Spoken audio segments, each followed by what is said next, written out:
స్టాంపెడ్స్. Year starting నుంచే మనం ఎన్ని స్టాంపెడ్స్ చూస్తున్నామో స్టిల్ ఇప్పటికీ పీపుల్లో ఏ మార్పు లేదు.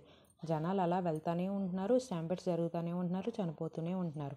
అయినా చిన్న చిన్న పిల్లల్ని తీసుకుని కూడా ఎందుకు అంత రద్దీగా ఉన్న ప్లేసెస్కి వెళ్తున్నారో నాకైతే అర్థం కాలేదు. మళ్ళీ ఈరోజు కూడా శ్రీకాకుళం డిస్ట్రిక్ట్లో పలాస అనే మండలంలో కాశీబుగ్గ వెంకటేశ్వర స్వామి టెంపుల్లో మళ్ళీ స్టాంపెడ్ అనేది జరిగింది. ఆల్మోస్ట్ 9 మెంబర్స్ అనే వాళ్ళు చనిపోయారు. 8 లేడీస్ అండ్ ఒక చిన్న అబ్బాయి చనిపోయాడు. ఇంకొక అతనికి ఇంజ్యూర్ అయింది గట్టిగా, ఆయన కూడా చనిపోయారు అన్నట్టుగానే చెప్తున్నారు. ఇది కాకుండానే 25 మెంబర్స్ వరకు ఇంజ్యూర్ అయ్యారంట.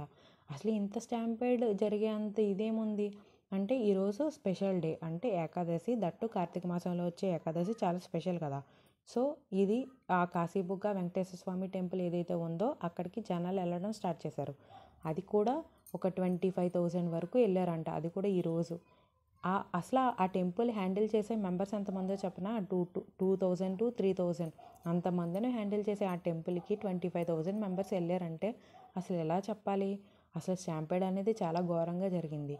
అక్కడ మెయిన్ ఏంటంటే రైలింగ్ అనేది ఉంటుంది కదా, ఎంట్రీ ఎగ్జిట్, అది కూడా సేమ్ అవడం వల్ల ఒకే దారి నుంచి వెళ్ళి ఒకే దారి నుంచి రావడం వల్ల ఒకళ్ళ మీద ఒకళ్ళు ఎక్కువ మంది అయిపోయారు. సో రైలింగ్ అనేది పడిపోయి కింద పడిపోయారు, ఒకళ్ళ మీద ఒకళ్ళు పడిపోయి. అలాగే అక్కడ ఉన్న లేడీస్ అక్కడికక్కడికి చనిపోయారు. అలాగే పాపం చిన్న అబ్బాయి, ఒక 10 years అబ్బాయి కూడా చనిపోయాడు. ఇంకొక అతన్ని షిఫ్ట్ చేశారు. అలాగే 25 మెంబర్స్ వరకు కూడా హాస్పిటల్కి షిఫ్ట్ చేశారు. చాలామంది ఇంజ్యూర్ అయ్యారు. సో దీని అసలు మెయిన్ కారణం ఏంటి? ఎంత ఏకాదశి అయితే ఇంతమంది ఎందుకు వెళ్ళడం అసలు ఈరోజు? నెక్స్ట్ ఏంటంటే అసలు సేఫ్టీ మెజర్స్ కానీ, ప్రాపర్ ప్లానింగ్ కానీ, ఒక క్రౌడ్ మేనేజ్మెంట్, ఇవేమీ అసలు ఆ గుడిలో ఏమీ లేవు. మెయిన్ ఏంటంటే ఈ టెంపుల్ అనేది ఒక ఒరిస్సాకి సంబంధించిన ఆయన హరిముకుత్ పాండా అనే ఆయన కట్టించారంట. అది కూడా ఆయన తిరుపతి వెళ్ళారు ఒక 10 years బ్యాక్. సో అక్కడ దర్శనం అనేది ఆయనకి సరిగ్గా జరగలేదు. అక్కడ ఎవరైతే మేనేజ్మెంట్ ఉంటారో వాళ్ళని వెంకటేశ్వర స్వామి సరిగ్గా చూడనివ్వలేదు. సో ఆయన అప్పుడు డిసైడ్ అయ్యారు, ఇలాంటిదే ఒక గుడి అనేది కట్టించాలి. వాళ్ళ మదర్తో చెప్తే వాళ్ళ మదర్ కూడా ఎంకరేజ్ చేసి మన పలాసలోనే ఇలాంటి ఒక గుడి కట్టి, సేమ్ తిరుపతిలో ఎలా ఉంటుందో అలానే కట్టించి, ఎవరైతే కామన్ పీపుల్ ఉంటారు కదా, ఎవరైతే అంత ప్రాపర్గా పెట్టలేని వాళ్ళు ఉంటారు కదా మనీ, అదంతా వాళ్ళకి బాగా దర్శనం జరిగేలాగా మనం ప్లాన్ చేసి అలా కట్టించాలన్నట్టుగా ఆయన కట్టించారు. వాళ్ళ స్థలంలోనే కట్టించారు. 12.5 acresలో కట్టించారు.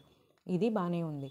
అక్కడ కళ్యాణ మండపాలు కానీ, లేదంటే కనుక రూమ్స్, టాయిలెట్స్ ఇవన్నీ కూడా కట్టించి పీపుల్కి చాలా మేలు చేయాలన్నట్టుగా ఈయన కట్టించారు. ఈయన థాట్ బాగానే ఉంది. అలా పీపుల్కి మేలు చేయాలనుకున్నప్పుడు ఈయన కూడా మేనేజ్మెంట్ అనేది కూడా చాలా ప్రాపర్గా ఉండాలి. ఏదైతే ఇంతమంది జనం వస్తున్నారని తెలుస్తుందో అప్పుడు ఆయన ప్రాపర్గా ఎవరైతే ఇవన్నీ కూడా ఆర్గనైజ్ చేస్తారో వాళ్ళందరినీ కూడా పెట్టి వాళ్ళందరికీ సౌకర్యాలు కూడా కల్పించాలి. బట్ అవేమీ అక్కడ ఏమీ లేవు. పైగా ఏంటంటే ఆయనకి ఈరోజు తెలిసింది, ఆయన కూడా 94 years old.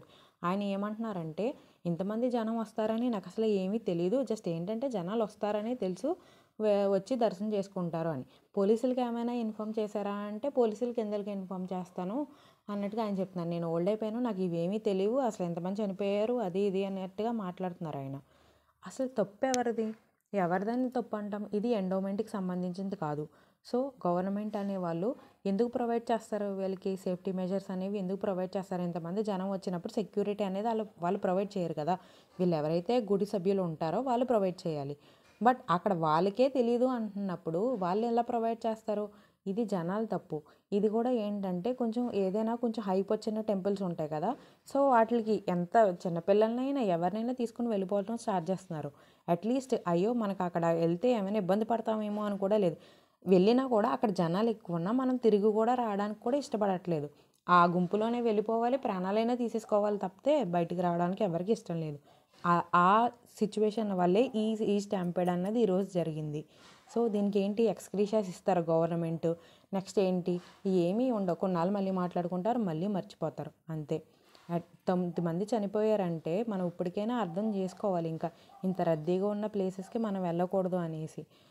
పైగా ప్రాపర్గా ప్లానింగ్ లేని టెంపుల్స్కి అయితే నన్ను అడిగితే అసలు వెళ్ళకూడదు. స్పెషల్ అకేషన్స్ అప్పుడు కొంచెం ఆలోచించుకోండి, మనం మూర్ఖంగా వెళ్ళిపోకూడదు అనేసి నేను చెప్తున్నాను. ఇదండి ఈ వీడియో. మీకు కనుక ఈ వీడియో నచ్చినట్లయితే లైక్ చేయండి, షేర్ చేయండి, సబ్స్క్రైబ్ చేయడం మాత్రం మర్చిపోకండి. చాలామంది చూస్తున్నారు కానీ సబ్స్క్రైబ్ చేయట్లేదు. ప్లీజ్ సబ్స్క్రైబ్ చేయడం మాత్రం మర్చిపోకండి. Thanks for watching.